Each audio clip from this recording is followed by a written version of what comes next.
Mrs. North, starring Barbara Britton and Richard Denning.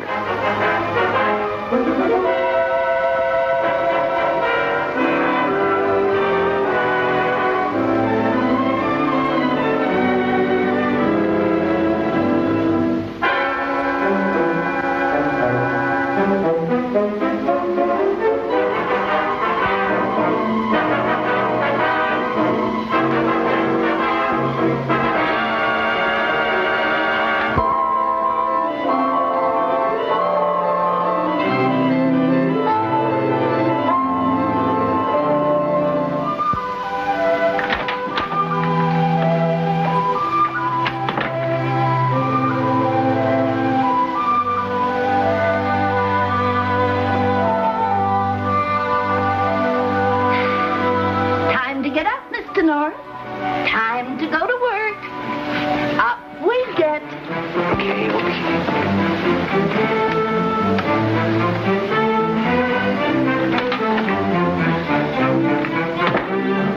What time is it? Time to get up.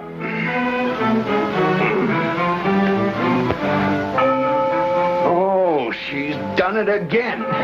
Who's done what? That confounded Millie. She's forgotten that Sunday, my one day to sleep. I'll go back to bed. I will not until she's fired.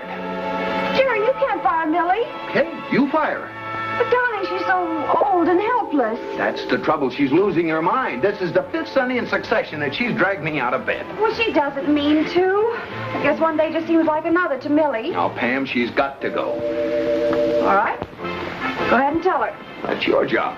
Nothing of the kind. You're the head of the house. Yeah, only when there's something unpleasant to be done. Oh, darling, I haven't the heart. You're much more forceful than I am. You do it. Well, it's high time you learn to be forceful. You do it. I do it myself.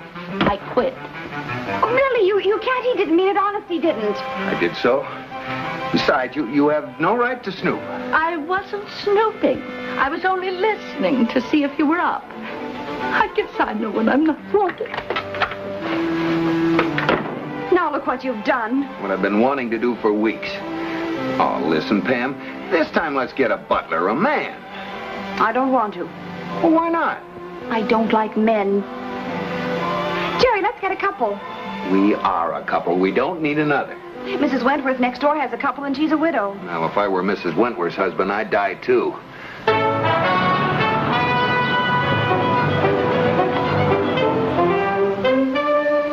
If these references are all they say you are, Oliver, you should do fine. I'm sure I shall prove satisfactory, ma'am. I'm sure you will, too. Oh, there's just one thing. You don't get Sundays mixed up, do you? I beg your pardon, ma'am. Well, Mr. North is very particular about not being awakened on Sunday. I shall make a mental note of it, madam. Thank you. When can you start? Well, tomorrow, if that's satisfactory. Oh, that'll be fine. I'll see you tomorrow morning at 9 o'clock. Oh, Mrs. Bentley. Oh, Mrs. North. There's nothing today. I've been out to lunch. I've just hired Oliver. He's starting tomorrow. Well, I'm sorry, Mrs. North, but there's been a mistake. I've already assigned Oliver to another position.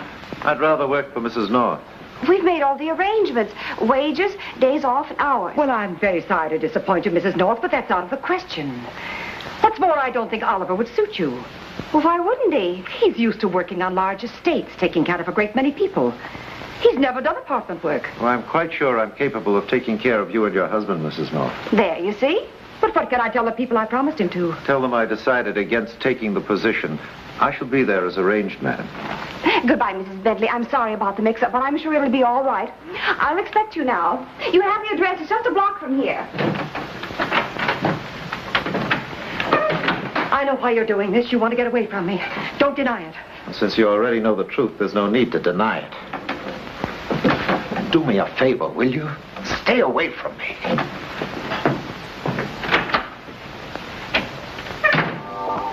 I'll serve the coffee.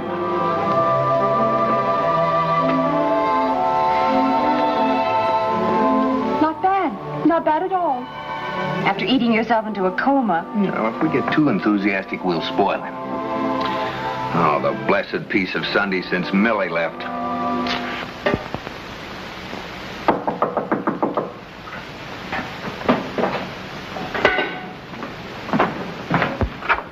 Hello, handsome. Are you all finished with dinner? Helen, you know you shouldn't be here. Where's your husband? Ah, don't worry about him. He's out walking Mrs. Wentworth's dog. You know, we've got to be careful. We can't take too many chances. Too careful for one little kiss? Oh, a quick one. They're waiting for their coffee.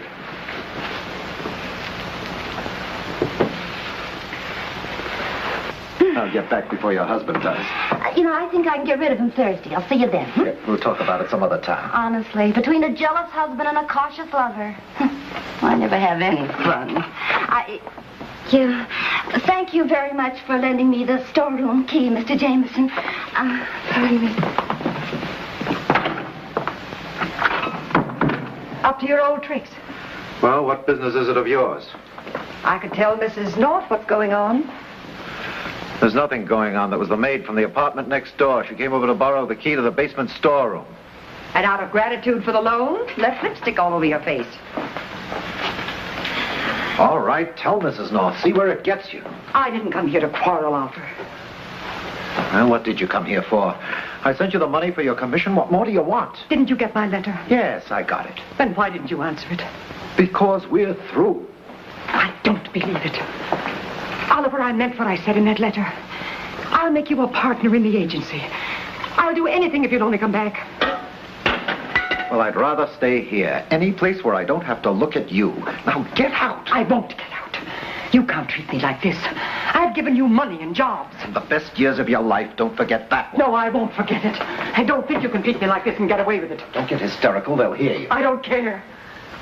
Oliver, I want you back. Please. I'd rather be dead.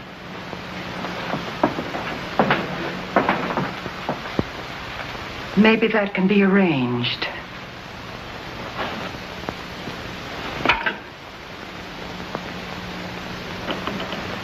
Here. Is that what you want? You want to use that on me like you did on your late husband? How dare you bring that up? Because it's always on my mind. What I did for you. That's always been your story. You even had me believing it for a while. Now remember, no more threats. Let me remind you your last threat was in writing. Oh, Mrs. Bentley, hello. I just dropped in to see how Oliver was doing. I hope he suits you. Oh, he couldn't be better, even if it does spoil him. I'm so delighted, Mrs. North. I'm sorry to be late with the coffee, madam. I'll serve it right away. Oh, there's no hurry. I didn't know you had company. Oh, Mrs. Bentley is just leaving. Thank you for Oliver, Mrs. Bentley. I hope those other people got someone half as good. You seem to have wormed your way in with her, too.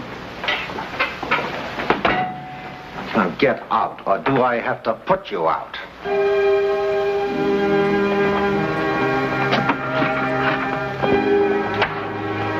I won't forget you, Oliver. Well, that's too bad, because I've already forgotten you.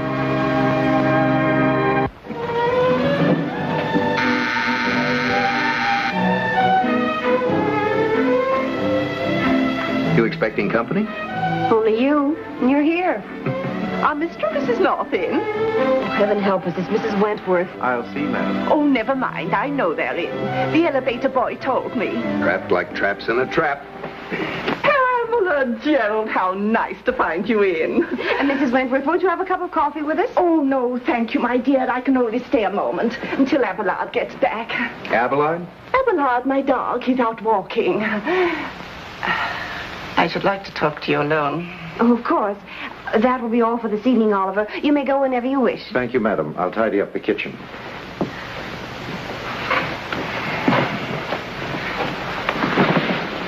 My dears, I'm afraid I've bad news for you. The plumbing gone wrong again? Oh, no, much worse than that. My butler's threatened to leave and take his wife with him. Oh, what a pity. But, my dears, I'm afraid you'll have to let Oliver go. What? You mean so we can start out even, both without butlers? You don't understand. Edgar's threatened to quit because of Oliver. And what, may I ask, has Oliver done to Edgar? He's been carrying on with Edgar's wife, Helen. Oh, I don't believe it. Oliver isn't the type to carry on, especially with somebody's wife. Edgar saw them kissing in the hall. You want us to talk to him about that? We couldn't. Why don't you talk to Helen? It takes two to make a kiss. I've already done that. Of course she denied it. Well, then it's undoubtedly not true. Oh, that's probably Edgar now. He promised to let me know the moment Abelard came home. Is Mrs. Wentworth in? Coming, Edgar. You watch your step with Helen, or I'll... Thank you, Edgar. Good night, Pamela. Gerald. You will do what I ask, won't you?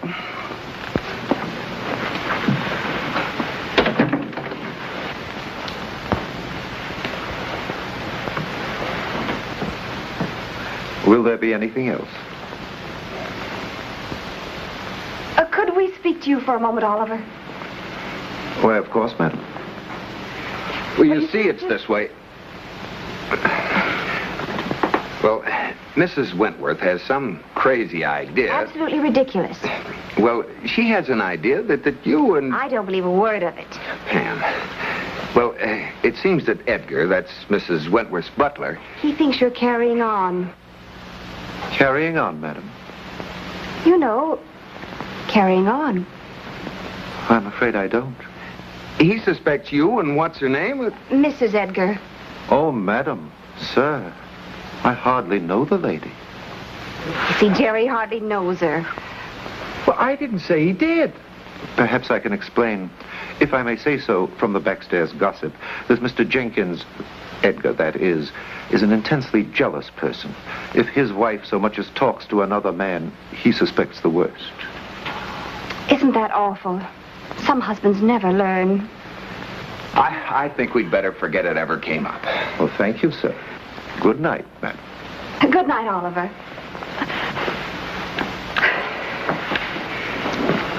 What's the idea of making me the heavy? Well, darling, I was just trying to help. You men have such evil minds. Well, that's better than not having any mind at all.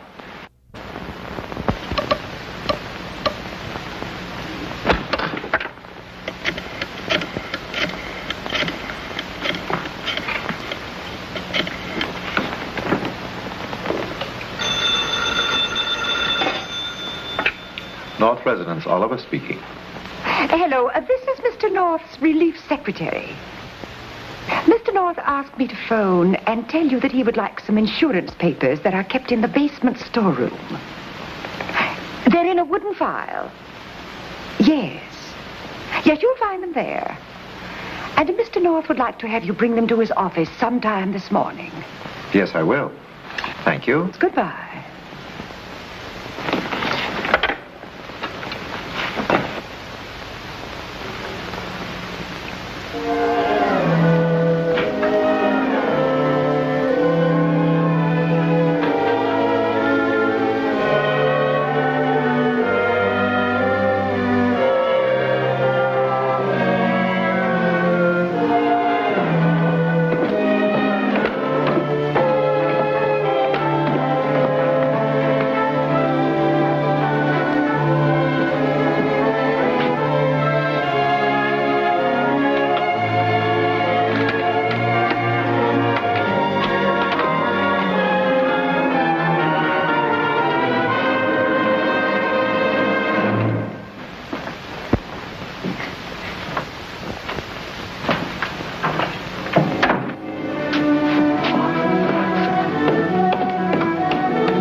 Excuse me, madam. Yes, Oliver? I just had a phone call from your husband's office. He wanted me to bring him some insurance papers from a file in the basement storeroom. Well, I've just been down there, and I don't see any sign of a file. That's odd. I don't remember us ever having a file. I'll phone Jerry and find out. Oh, wait a minute. We have some papers in an old trunk down there. They must be in there. The trunk key is on the kitchen board. I'll go right down, madam. Never mind, Oliver. I'm going down to my husband's office. I'll take the papers. Oh, but you mustn't go into the storeroom, madam. Why not? It's very dusty down there. You'll spoil your dress. Then I'll get my husband to buy me a new one.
Mrs. North isn't in, sir.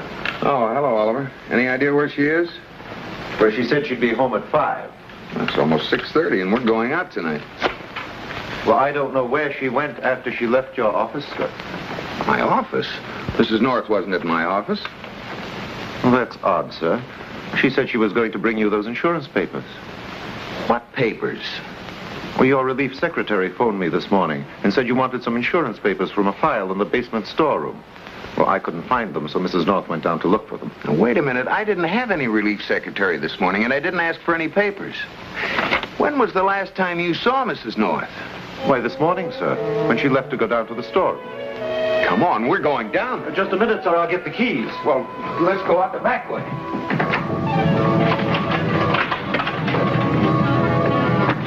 Oh, Pam. Oh, Jerry.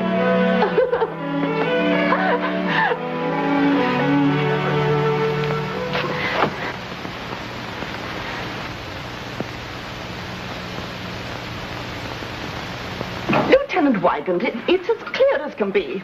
This man murdered poor Edgar because he wanted to carry on with that woman. That's not true. Well, of course it is. Now, just a moment. A knife was missing from your kitchen. You had the motive, the weapon, and the opportunity. And you could very easily have followed him down to the storeroom. By the way, did you send him down there? Yes, I wanted him to bring up a traveling case for Abelard. Huh? My dog. Oh. What about the phone call from Jerry's office? That's why Oliver went down, not to follow anybody. Well, since the phone call didn't come from your husband's office, it might have been made up by Oliver. Well, I assure you, sir, someone did phone. Of course they did. Why, Oliver even came back and told me he couldn't find the file. Then when I wanted to go look for the papers... Go on, Pam. Well, Oliver wanted to look for them. He didn't want me to get my dress soiled. He didn't want you to find the body. If you're so sure I did it, sir, why don't you arrest me? Oh, no, you can't. You mustn't. Well, I guess that proves who's the murderer. She probably put him up to it. Oh, now, I wouldn't jump to conclusions, Mrs. Wentworth. You better come along with me. I want to ask you a few more questions in private. Do you mind? All right, go ahead.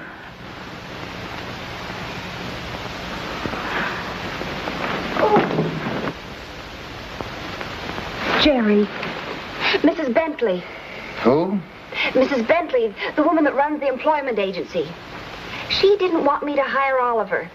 Sounds like an intelligent woman. She was in the kitchen. She could have taken a knife. And killed the butler from next door? The agency business can't be that bad. Come on, now go to sleep. Darling, I'm hungry. Do you want to raid the icebox? I do not. I want to sleep. Well, I'll be right back. Any other woman couldn't eat for a week. Not you. A murder and you get...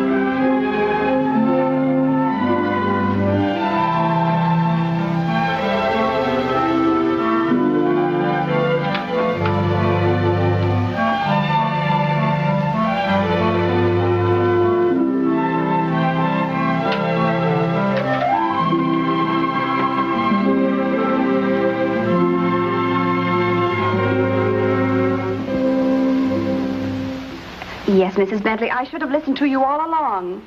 Well, I did my best to keep you from taking Oliver. Just remember that. Oh, I do.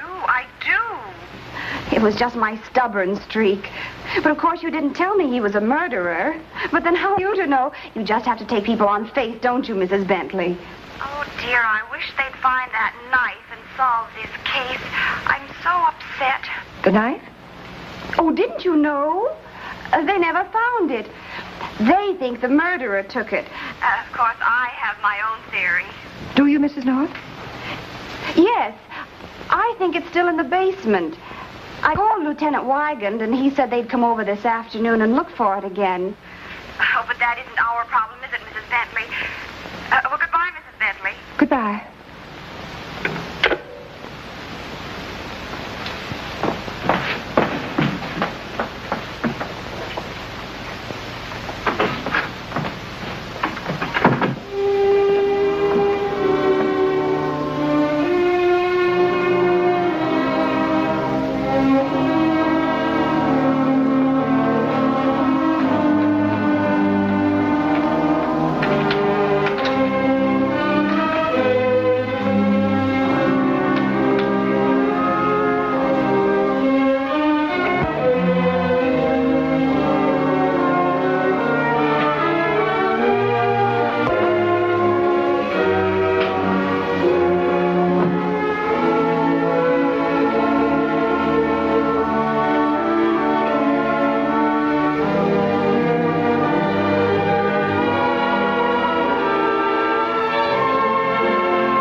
Looking for something, Mrs. Bentley? So it's a trap. Where's the knife? Come on, where is it? Probably where you hid it. No, it's not. There's no knife here. But there's a murderer, isn't there, Mrs. Bentley? What are you talking about? The letter you wrote Oliver. I read it. You threatened his life if he wouldn't come back to you. Well, you'll never live to tell anyone about it, Mrs. North.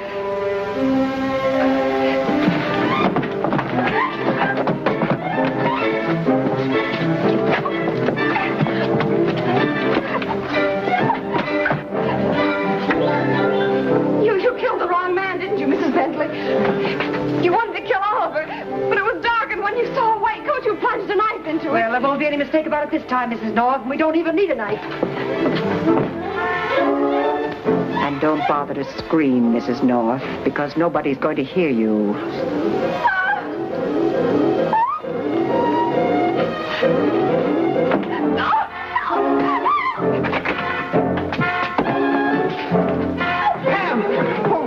Are you all right? My voice.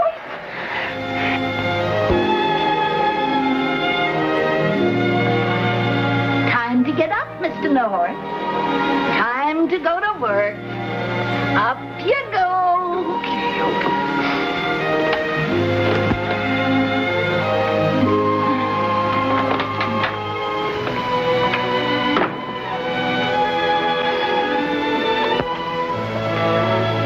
What time is it?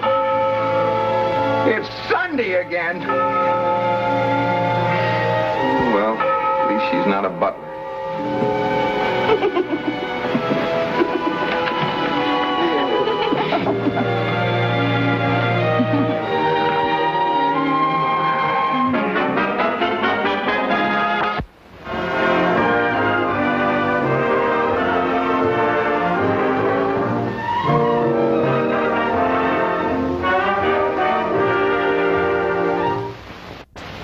Mr. and Mrs. North is directed by Ralph Francis Murphy. A John W. Loveton production.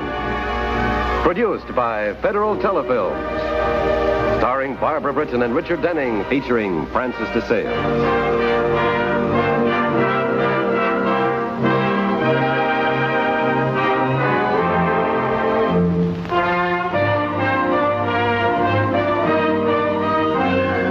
This has been a film presentation.